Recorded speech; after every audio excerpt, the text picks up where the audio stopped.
Multimeter से components को कैसे चेक करें। जी हाँ, इस पर मेरे को बहुत सारी कमेंट्स हमेशा देखने के लिए मिलती हैं। तो आज मैं वीडियो बना रहा हूँ कि मल्टीमीटर से कंपोनेंट्स को कैसे चेक करें। कंपोनेंट कोई सा भी हो, यहाँ पर आप देख सकते हैं बहुत सारे मेरे पास कंपोनेंट्स हैं। अब बारी बारी से बहुत सारे जो बेसिक कंपोनेंट होंगे वो आपको चेक करना सिखाऊंगा, वो भी मल्टीमीटर से बहुत ही आसान तरीके से। कि आपको पता है मेरे सिखाने का तरीका काफ़ी डिफरेंट है, आपको एक बार में ही समझ में आ जाएगा। तो यहाँ पर आपने कुछ नहीं करना है, एक वीडियो को लाइक कर देना है और इस वीडियो को उन लोगों तक शेयर करना है जो इस फील्ड पे नए हैं और कुछ सीखना चाहते हैं।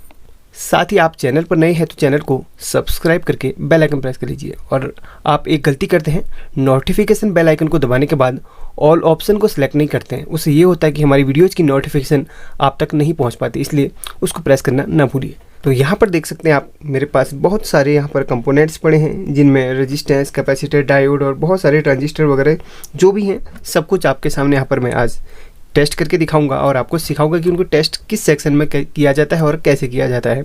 उससे पहले मल्टीमीटर में आपको थोड़ा सा मैं बता दूँ। देखिए, मल्टीमीटर का AC और DC सेक्शन हम छोड़ देंगे क्योंकि वो बहुत ही ईजी है। अगर आप उस पर भी वीडियो चाहते हैं तो उस पर भी मैं वीडियो दे दूँगा। तो यहाँ पर देखिए, पहले आपको मैं बता देता हूँ। ये दो सेक्शन आप देख सकते हैं, 200 और 750, जो यहाँ पर इस तरीके का है, ये AC का सेक्शन है। तो ये जो आप मार्क देख रहे हैं वोल्टेज के बाद में AC का मार्क है। तो यहाँ पर आप AC के सेक्शन को, मतलब AC की करंट को चेक कर सकते हैं। AC करंट, अल्टरनेटिव करंट जो आपके घर पर आ रहा है उसको आप चेक कर सकते हैं, या फिर किसी भी AC सर्किट को इस सेक्शन में आप चेक कर सकते हैं। बाकी एम्पियर का सेक्शन है और ये HFE बोले तो ये ट्रांजिस्टर का सेक्शन होता है जिसे इस जगह पर चेक किया जाता है। लेकिन इससे भी जो सरल मेथड होता है ट्रांजिस्टर को चेक करने का, वो इस सेक्शन में होता है। यहाँ पर बजर रेंज पे देख सकते हैं, इस सेक्शन में वेव और फ्रीक्वेंसी को चेक किया जाता है। और यहाँ पर देख रहे हैं ना आप, ये जो डायोड का निशान है, बजर का निशान है, ये मल्टीमीटर का सबसे मेन पार्ट होता है जिसमें हम कंपोनेंट्स को चेक करने के साथ साथ ही कंटिन्यूटी को चेक कर सकते हैं और किसी की भी सॉर्टिंग पता कर सकते हैं, वो भी आसान तरीके से। यहीं पर सबसे ज़्यादा मेरा फोकस रहेगा। और वैसे कंप्लीट आपको बता दूँ, ये 200 से लेके 2000 के तक ये रेजिस्टेंस का सेक्शन रहता है। यहाँ पर 200 ओम्स से आप 2000 किलो ओम्स तक की रेजिस्टेंस को चेक कर सकते हैं। यहाँ से ये देखिए 200 एम से 1000 तक ये DC सेक्शन रहता है। यहाँ पर आप बैटरी को चेक कर सकते हैं, किसी DC सर्किट में काम कर रहे हैं तो उसकी वोल्टेज को, वैल्यू को वगैरह वगैरह जो है उसको चेक कर सकते हैं। फिलहाल हमने कंपोनेंट्स चेक करने हैं, तो मेरा फोकस जो रहेगा यहाँ से बजर सेक्शन से रहेगा ये 2000 के तक, बस ये वाला सेक्शन। अब चलिए, सबसे पहले मैं यहाँ पर आपको कंपोनेंट सबसे पहले मैं दिखा देता हूँ कौन से चेक करने हैं। फिलहाल बेसिकली मैं डायोड से स्टार्ट करता हूँ। ऐसा कोई सर्किट नहीं होगा जिसमें डायोड ना लगता हो। तो देखिए, बेसिकली डायोड का प्रयोग AC को DC बनाने में भी किया जाता है और बहुत सारे काम डायोड के होते हैं, इसलिए डायोड के बारे में पहले समझना ज़रूरी है। कंपोनेंट की पहचान आपको पता होगी। हाँ, हो सकता है इस वीडियो में काफ़ी सारे लोग ऐसे भी विजिट कर रहे हो जिन्हें कंपोनेंट की पहचान नहीं होगी, तो उसको मैं यहाँ पर गाइड कर दूंगा। तो ये है डायोड। डायोड में देखिए, सबसे पहले आपको और भी बेसिक तरीके से मैं सिखाने की कोशिश कर रहा हूँ, टेस्ट करने के साथ साथ आपको एक्स्ट्रा नॉलेज दूँ तो बेटर रहेगा, क्योंकि वीडियो में ऐसे लोग भी विजिट करते हैं जिन्हें कुछ भी जानकारी नहीं होती। डायोड में देखिए, यहाँ पर सिल्वर पट्टी और ब्लैक पट्टी होती है। देखिए, जो डायोड का मेन काम होता है AC को DC करना होता है। और देखिए, AC को DC करने के साथ साथ ये डायोड का ये जो वर्क होता है ये फॉरवर्ड वाइज होता है, मतलब यहाँ से यहाँ को ये करंट को फ्लो करता है। ये ब्लैक पट्टी से सिल्वर पट्टी की ओर को फ्लो करता है। अगर हम थ्योरी की माने तो थ्योरी में इसे पॉजिटिव और इसे नेगेटिव माना जाता है, लेकिन अगर हम इसकी वर्किंग में देखें तो इस जगह पे पॉजिटिव, काफ़ी सारे लोग इस जगह को पॉजिटिव कहते हैं। क्यों? बिल्कुल सही कहते हैं, क्योंकि यहाँ से अगर हम करंट फ्लो पॉजिटिव डालें तो इस तरफ हमें पॉजिटिव मिलता है, क्योंकि मैंने आपको बताया था ना फॉरवर्ड वाइज काम करता है। अगर वहीं पर हम यहाँ पर हम पॉजिटिव दें तो यहाँ पर कुछ भी नहीं मिलने वाला, ठीक है, उल्टा कुछ नहीं मिलेगा। तो यहाँ से आप फ्लो करते हैं तो इधर पे आपको पॉजिटिव मिलेगा। तो ये फॉरवर्ड वाइज हमेशा काम करता है। अगर थ्योरी में आपको बता दिया मैंने, पॉजिटिव इसे कहते हैं और नेगेटिव इसे कहते हैं। बाकी अगर प्रैक्टिकली देखें तो यहाँ पर आपको पॉजिटिव मिलेगा, यहाँ पर आपको नेगेटिव मिलने वाला है। ये ब्रिज रेक्टिफायर में, ठीक है, हाफ वेव रेक्टिफायर में आपको सिंगल डायोड लगा के ही आपको आगे पॉजिटिव मिल जाएगा। इस बारे में बहुत सारी मैंने वीडियोस बनाई हैं, डिटेल बताऊंगा, बाकी आप कमेंट जरूर कीजिएगा। किसी भी डायोड को चेक करने के लिए मल्टीमीटर की प्रोब्स में रेड प्रोब को ब्लैक पट्टी की तरफ और ब्लैक प्रोब को सिल्वर पट्टी की तरफ रखना है। वहाँ पर जो भी उसकी डायोड की वैल्यू रहेगा वो वहाँ पर शो करेगा। मान लिया जाए अगर डायोड ख़राब होता है या पूरी तरह शॉर्ट हो जाता है, देखिए डायोड कभी भी ख़राब होता है तो एक जंपर की तरह बिहेव करता है। डायोड कभी भी ख़राब होता है या तो फट जाएगा या फिर जंपर की तरह बिहेव करेगा। तो उस वक्त डायोड ख़राब होने के बाद उसमें से बीप बीप की यहाँ पर मल्टीमीटर में हमें सुनाई देगा। बीप बोले तो यहाँ पर फुल शॉर्टिंग, जिसे आप फुल शॉर्टिंग में कंटिन्यू कहते हैं। अब सही रहेगा तो यहाँ पर वैल्यू दिखाएगा। तो यहाँ पर आपको बताया था मैंने, ब्लैक पट्टी की तरफ रेड को रखना है और सिल्वर पट्टी की तरफ ही आपको ब्लैक को रखना है। तो यहाँ सॉरी, इस मल्टीमीटर के सेक्शन को मैं बताना भूल गया, हमने बजर पे काम करना था तो यहाँ पर चलेंगे हम। ठीक है, चलिए ठीक है, फिक्स है। अब यहाँ पर डायोड पे मैं इसको लगाता हूँ, देखिएगा आप। तो देखिए मल्टीमीटर में जो भी इसका वैल्यू रहेगा बताएगा एक तरफ से, बाकी उल्टा करूँगा तो कोई भी वैल्यू नहीं देगा। मैंने जैसे आपको बताया था फॉरवर्ड वाइज काम करता है, यहाँ पे देखिए रिवर्स में कुछ भी नहीं बता रहा, क्योंकि यहाँ से हमने ये पॉजिटिव को यहाँ पर इस तरफ रखा तो रिवर्स में नहीं देगा। अब इस तरफ रखेंगे तो यहाँ से फॉरवर्ड वाइज यहाँ पर हमें कुछ ना कुछ यहाँ पर दे देगा। इसलिए यहाँ पर सर्किट पूरा करने के लिए इसको आपको इस तरीके से इसको करना पड़ेगा। आप इसका प्रयोग मोबाइल चार्जर वगैरह में और हर चीज़ में किया जाता है डायोड का प्रयोग। इसमें भी दो प्रकार के होते हैं, एक आईएन डायोड होता है, बाकी SR-SF जिसे डीसी में यूज़ किया जाता है फास्ट रिकवरी के लिए और फास्ट स्विचिंग के लिए। इस पर भी मैंने वीडियो बनाया है, उसको भी आप देख लीजिएगा। आप अगर मेरे पुराने चैनल पर जुड़ना चाहते हैं तो उस पर भी जुड़ सकते हैं, उसकी लिंक मैं आपको इस वीडियो के डिस्क्रिप्शन में दे दूंगा, वहाँ पर भी आपको एक्स्ट्रा नॉलेज मिल जाएगी। देखिए बेसिकली समझा रहा हूँ, अगर आप फास्ट फॉरवर्ड करके देखना चाहते हो तो देख सकते हैं। मेरे समझाने का तरीका लेट होता है, इसलिए आपको पेशेंस रखना ज़रूरी है, जल्दबाजी में भी कोई भी नॉलेज न लें। अब यहाँ पर देखिए ये तो डायोड आपका चेक हो गया, ये तो बिल्कुल ओके है। अगर ख़राब रहता तो ये बीप मारता। नेक्स्ट अभी देखते हैं, कोई ख़राब रहेगा तो आपको उसका भी चेक करवाऊँगा। अब नेक्स्ट जो है कैपेसिटर उठा लेता हूँ। कैपेसिटर देखिए यही वाला उठा लिया मैंने, डीसी कैपेसिटर। देखिए इसे इलेक्ट्रोलाइट कैपेसिटर भी कहते हैं। अब यहाँ पर देखिए कैपेसिटर का भी यही रूल रहता है, कैपेसिटर को अगर हम चेक करते हैं तो बीप नहीं मारना चाहिए, कुछ वैल्यू आपको दिखा के फिर डाउन हो सकता है। ठीक है, कैपेसिटर की मैं कुछ वैल्यू दिखाकर फिर डाउन हो सकता है, फिर वैल्यू स्टेबल भी रह सकती है, कोई दिक्कत नहीं है। अगर वहीं पर कैपेसिटर अगर बीप मारता है तो इसका मतलब समझिए कि आपका कैपेसिटर फुली शॉर्ट है। यहाँ पर देखिए दोनों प्रोब्स लगा लिए मैंने। देखिए आपको बताया था मैंने, कुछ देर ऊपर उठ के डाउन हो सकता है या फिर एक जगह स्टेबल रह सकता है। अभी ये चार्ज हो पड़ा, अब यहाँ पर देखिए इसको डिस्चार्ज कर लिया, अब देख सकते हैं आप, ये देखिए चार्ज हो गया फिर डाउन हो गया। तो इस तरीके से कैपेसिटर जो है आपका चेक हो सकता है। देखिए एक बार बीप मारा तो कंटिन्यूटी बीप पूरा कंटिन्यू नहीं मारना चाहिए, एक बार मार सकता है, आपको मैंने ये नहीं बताया लेकिन आप समझ लीजिए। एक बार कैपेसिटर बीप मार के बंद हो जाएगा, कोई दिक्कत नहीं है। लेकिन लगातार अगर ऐसे करके देखिए ऐसे करके होता है तो कैपेसिटर ख़राब मान लीजिए। ठीक है, कैपेसिटर वीक होने के बाद इसकी वैल्यू का पता नहीं चल पाता। कभी भी आपको लगे सर्किट में प्रॉपर्ली कोई भी आपका सर्किट प्रॉपर्ली वर्क नहीं कर पा रहा, उस वक्त आपने कैपेसिटर को चेंज करना होगा। कैपेसिटर वीक होने के बाद सर्किट में आपका वोल्टेज डाउन अप डाउन होने की प्रॉब्लम आपको देखने के लिए ज़्यादातर मिल सकती है। प्रॉपर्ली सर्किट लोड नहीं ले पाएगा, उस वक्त कैपेसिटर ख़राब होता है या वीक हो जाता है, तब जाके वहाँ पर कैपेसिटर को आपने चेंज करना होगा। तो कैपेसिटर को ऐसे चेक कर लिया, बीप नहीं मारना चाहिए बस, टोटल मिला के। अब यहाँ पर नेक्स्ट कंपोनेंट लेते हैं एक, चलिए जो हाथ मेरे लगेगा वही मैं आपको बता दूंगा। ये है हमारा MOV, जिसे हम वेरिएस्टर या ZOV भी कहते हैं। फिलहाल इसे MOV ही कहते हैं क्योंकि मेटल ऑक्साइड वेरिएस्टर है और कोई जिंक ऑक्साइड के भी बने होते हैं। तो ये फिलहाल ये मेटल ऑक्साइड का है, तो ये भी कैपेसिटर के ही श्रेणी में आता है। तो कैपेसिटर फिलहाल इसका जो काम होता है सर्किट को प्रोटेक्ट करने के लिए इसको यूज किया जाता है। अब यहाँ पर इसको हम कैसे चेक करेंगे, इसको भी ऐसे चेक करेंगे। सारे के सारे कंपोनेंट हमने इस पे मल्टीमीटर की कंटिन्यूटी रेंज पे चेक करने हैं। बाकी जो रेजिस्टेंस रहेगा ये रेजिस्टेंस का फुल्ली मोड है, पूरा रेजिस्टेंस का ही मोड है। जब रेजिस्टेंस की बारी आएगा तो इधर पे आपको मैं बता दूंगा। फिलहाल हमारा इस पे चल रहा है। अब ये भी जो कैपेसिटर की श्रेणी में आता है, जो भी कैपेसिटर की श्रेणी में आते हैं वो यहाँ पर शॉर्टिंग नहीं आनी चाहिए। ये वैल्यू नहीं दिखाएगा कुछ भी, ठीक है, ये वैल्यू नहीं दिखाएगा। जो MOV होगा, जो इस तरीके का कंपोनेंट होगा, वो वैल्यू नहीं दिखाएगा। वैल्यू दिखाता है तो हाफ शॉर्टिंग या फिर फुल शॉर्टिंग हो सकता है। फुल शॉर्टिंग में बीप मारेगा, हाफ शॉर्टिंग में कुछ वैल्यू दिखाएगा। ये बिल्कुल भी वैल्यू नहीं दिखाएगा, ठीक है, इस पर आपने ध्यान देना है, भले उल्टा भले सुल्टा। ये देखिएगा, अब यहाँ पर इसको चेक कर लिया। अब नेक्स्ट कैपेसिटर पे चलते हैं। ये भी कैपेसिटर की ही श्रेणी में आता है, ये वाला, इसे आप PF कहते हैं। PF, NF, UF और एक और होता है F, मतलब फेरेड, माइक्रोफेरेड, पिकोफेरेड और नैनोफेरेड। ये क्या होता है, इस पर मैं एक वीडियो डिटेल बनाने वाला हूँ, अपने दूसरी चैनल पर अपलोड कर दूंगा उस पर। फिलहाल आपको यहाँ पर टेस्टिंग करना सिखा रहा हूँ तो उसी में ज़्यादा फोकस करूँगा। अब ये भी कैपेसिटर की श्रेणी में आता है, तो इसमें भी कोई शॉर्टिंग नहीं आनी चाहिए, कोई हाफ शॉर्टिंग नहीं आनी चाहिए। तो यहाँ पर देखिए इसमें कोई शॉर्टिंग या फिर हाफ शॉर्टिंग नहीं है, तो ये बिल्कुल ओके है। अगर बीप मारता है इस तरीके से तो समझ लीजिए ख़राब है, या फिर कुछ वैल्यू दिखाता है तो समझ लीजिए ख़राब है। तो नेक्स्ट जो कंपोनेंट रहेगा हमारा, चलिए एक जेनर डायोड को ले लेंगे। यहाँ पर बहुत सारे जेनर डायोड मेरे पास पड़े हैं, अलग अलग साइज़ के मैं उठा लूँगा। तो सभी कंपोनेंट्स लगभग हैं मेरे पास यहाँ, तो आपको दिखा दूँगा। बेसिक कंपोनेंट जो भी होंगे आपको बता दूँगा। ये जेनर डायोड है। जेनर डायोड और डायोड बिल्कुल सेम काम करते हैं, लेकिन जेनर डायोड का स्पेशल जो वर्क होता है वो रिवर्सिबल में होता है। जैसे आपको बताया था ना मैंने, डायोड में फॉरवर्ड वाइज काम करता है तो रिवर्सिबल काम करता है। इसके भी बहुत सारे हमारे बेनिफिट्स हैं, इसीलिए इसको ईजाद किया है, इसलिए इसको बनाया गया है। इस पर भी मैं एक वीडियो बनाऊंगा। फिलहाल अभी टेस्टिंग का है तो मैं आपको टेस्टिंग करना ही बताऊँगा।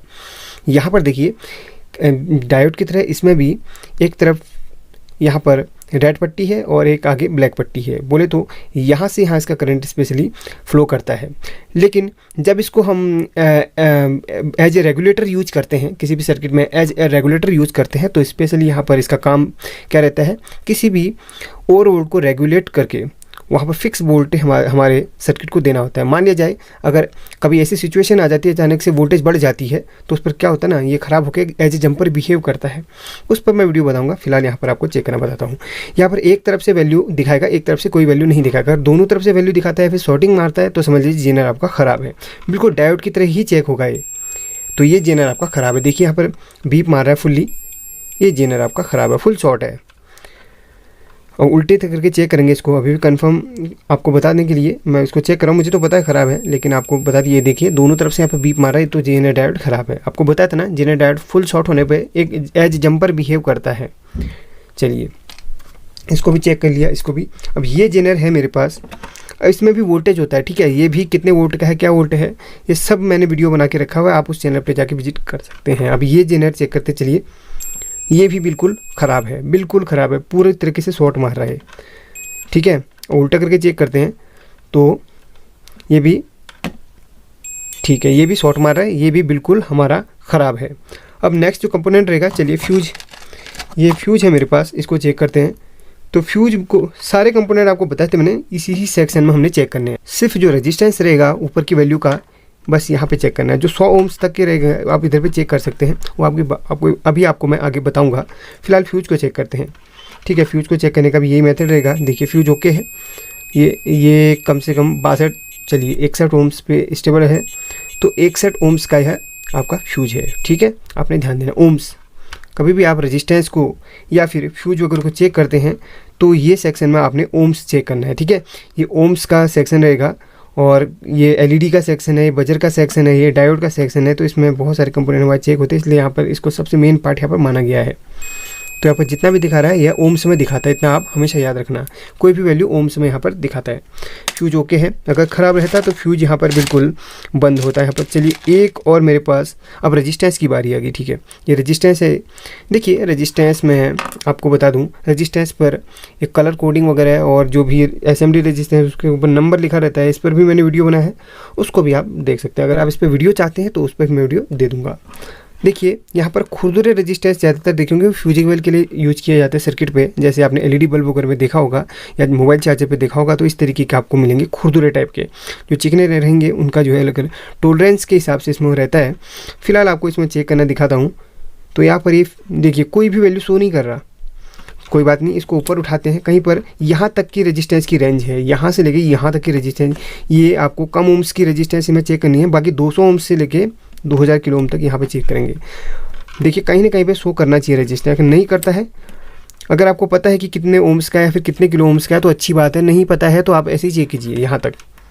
इस पर मैंने डिटेल वीडियो बनाया, वैसे आप देख सकते हो उसको। देखिए ये कितने, देखिए यहाँ पर कोई भी, देखिए कोई भी वैल्यू शो नहीं कर रहा। अब यहाँ पे चेक करते हैं, देखिए यहाँ पर वैल्यू शो कर रहा है। तो यहाँ पर ये है कितने, 172 के बोले तो किलो ओम्स का, ये आपका है 172 किलो ओम्स का। एक मिनट यहाँ पर, हाँ यहाँ पर अप डाउन हो रहा है, इसको 180 मान के चलता हूँ क्योंकि अप डाउन हो रहा है।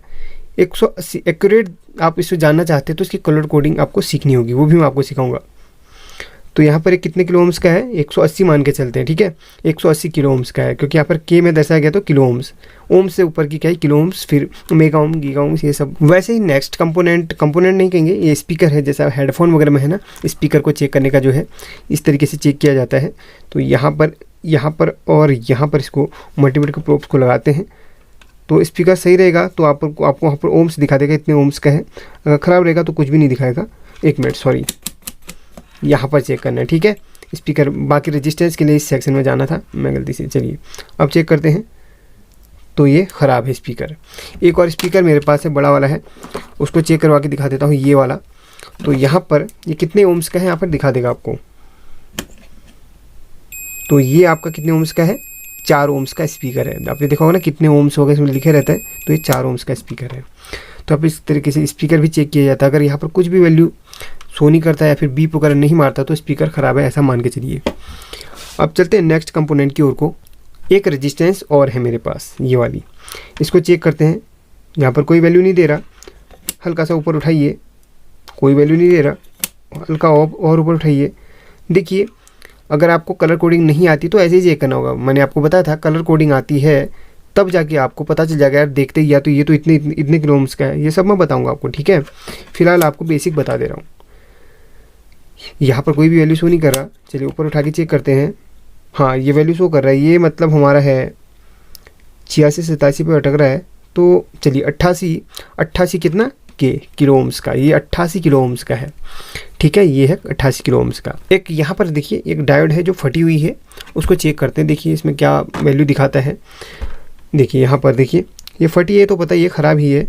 तो यहाँ पर अंदर से ये देखिए अंदर से ब्रेक हो गई है। अब ब्रेक हो गई है तो यहाँ पर क्या ही वैल्यू दिखाएगा ये। चलिए इसको साइड करते हैं, नेक्स्ट कंपोनेंट के ऊपर चलते हैं। यहाँ पर एक स्विच है, ये वाला, इस तरीके से आपने देखा होगा ना, पुश स्विच है। अब इसको चेक करते, एक मिनट, चलिए ये इसका देखते हैं कहाँ पर है ये देखिए यहाँ पर दोनों से, एक मिनट गलत हो गया। एक तरफ मैं इसको लगाता हूँ और दूसरी तरफ मैं लगाता हूँ ब्लैक प्रोब को, यहाँ पर ये इस तरीके से। और इसको जब पुश करूँगा तब ये बीप मारेगा। देखिए ये देखिए, अगर पुश करके बीप नहीं मारता समझ लीजिए ये स्विच आपका ख़राब है। अब यहाँ पर ये है वॉल्यूम का स्विच, इसको कैसे चेक करें। देखिए यहाँ पर देखिए ये वॉल्यूम का स्विच है। जब आप इसको पूरा बढ़ाएंगे तो ये दोनों आपको यहाँ पर बीप मारते हुए नज़र आनी चाहिए। मतलब इन दोनों पिंस पे आपको शॉर्टिंग नज़र आनी चाहिए, इन दोनों पिंस पे, जब आप इसको फुल करते हैं। अभी लो किया है तो देखिए, लो किया है तो यहाँ पर कोई भी यहाँ पर बीप मुझे नहीं सुनाई देगी। देखिए कोई भी बीप नहीं सुनाई देगी लो करने में। अब इसको फुल करता हूँ तो यहाँ पर आप सुनेंगे, वो देखिए बीप यहाँ पर सुनाई दे रही है फुल करने में। अब इस पिन को और इस पिन को चेक करना है, इस पिन के साइज़ को चेक करना है। तो देखिए फुल करने में इन दोनों में कुछ भी नहीं आएगा, उल्टा होगा इसमें। अब इसमें लो करने में इन दोनों पिन्स पे आपको सुनाई देगा लास्ट वॉइस में। तो ये आपकी वॉल्यूम स्विच का मेथड रहेगा। लो करने में इन दोनों में कुछ नहीं आएगा, इन दोनों में फुल करने पे आएगा। वैसे ही इन दोनों में फुल करने में कुछ नहीं आएगा, बस लो करने में आएगा, उल्टा रहेगा। वैसे ये अगले ये राइट का है, ये लेफ़्ट का है, उस तरीके से दोनों को चेक कर सकते हैं। अब बात करते हैं एक माइक की। छोटा सा माइक है ये वाला, जो कि आपने देखा होगा ना हेडफोन या फिर एयरफोन में लगा रहता है, उसको चेक करेंगे। उसको भी यहाँ पर कंटिन्यूटी पे ही चेक करना है। तो इसको चेक करते चलिए, इसके रेड में रेड और ब्लैक में ब्लैक को अटैच करते हैं तो भी पता चल जाएगा माइक सही है कि ख़राब है। तो यहाँ पर माइक में कोई वैल्यू नहीं दिखा रहा। चलिए उल्टा करके चेक करते हैं। तो यहाँ पर माइक बिल्कुल ओके है, क्योंकि यहाँ पर एक कैपेसिटर भी, हाँ इसमें कैपेसिटर नहीं है, तो यहाँ पर एक तरफ से वैल्यू शो कर रहा है। बिल्कुल ओके है माइक, बिल्कुल आपका ओके है माइक, ठीक है। अब नेक्स्ट कंपोनेंट की तरफ चलते हैं। एक एलईडी बल्ब, देखिए यहाँ पर एक एलईडी बल्ब है, इसको चेक करेंगे। देखिए आपको बता दूं एलईडी बल्ब भी इसी सेक्शन में चेक होता है, ठीक है। एलईडी बल्ब भी इसी सेक्शन में चेक होता है। एलईडी का पूरा नाम होता है लाइट इमिटिंग डायोड। ये भी एक डायोड की तरह होता है, लेकिन यह लाइट इसमें से आती है। देखिए एलईडी जब भी आप चेक करते हैं तो इसके पॉजिटिव में रेड को, नेगेटिव में ब्लैक को रखें तो यहाँ पर देखिए आपको यहाँ पर जलते हुए दिख रहा है। तो ऐसे आप किसी भी एलईडी को चेक कर सकते हैं। अगर नहीं जल रही तो समझ लीजिए आपका एलईडी ख़राब है। हाँ, ज़्यादा अगर वो वोल्ट से ऑपरेट होता होगा तो वहाँ पर नहीं चलेगा, क्योंकि यहाँ से मल्टीमीटर से लगभग 3 वोल्ट की एलईडी को आप चेक कर सकते हैं। तो यहाँ पर ये चेक हो चुका है, इसका मतलब एलईडी हमारा बिल्कुल ओके कंडीशन में है। अब नेक्स्ट कंपोनेंट की तरफ चलते हैं हम। एक और जेनर डायोड में ले रहा हूँ, क्योंकि वहाँ पर 2 जेनर डायोड हमारे ख़राब थे। चलिए इसको भी चेक कर लेते हैं। तो यहाँ पर देखिए इस जेनर में हमें कुछ वैल्यू दिखा रहा है, इसका मतलब ये जेनर बिल्कुल ओके है। उल्टा करके चेक करेंगे तो कोई भी वैल्यू नहीं आनी चाहिए हमारी। देखिए कोई भी वैल्यू इसमें नहीं आ रही है, इसका मतलब ये बिल्कुल ओके है। अब यहाँ पर देखिए, यहाँ पर ये आपका एक इंडक्टर है जो कि आपका एलईडी बल्ब पे लगता है। सबसे पहले इसको चेक करेंगे। देखिए इसमें यहाँ से वायरिंग स्टार्ट हुई और यहाँ पे एंड हुई, मतलब इसके 2 ही सिरे हैं। वैसे 3 दिए रहते हैं, तीसरा वैसे ही दिया है इसमें इसको बेस देने के लिए इसको, लेकिन है 2, यहाँ से स्टार्ट हुई और यहाँ पे एंड हुई। तो इस तरीके से इसको चेक किया।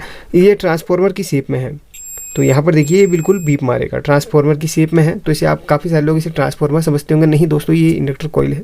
कॉइल है यहाँ पर। कॉइल को हमेशा ऐसे ही आपने चेक करना है दोनों सिरों में। कॉइल हमेशा सीरीज़ में लगती है आपकी, तो इस तरीके से इसको चेक करेंगे। ये बिल्कुल हमारी ओके है।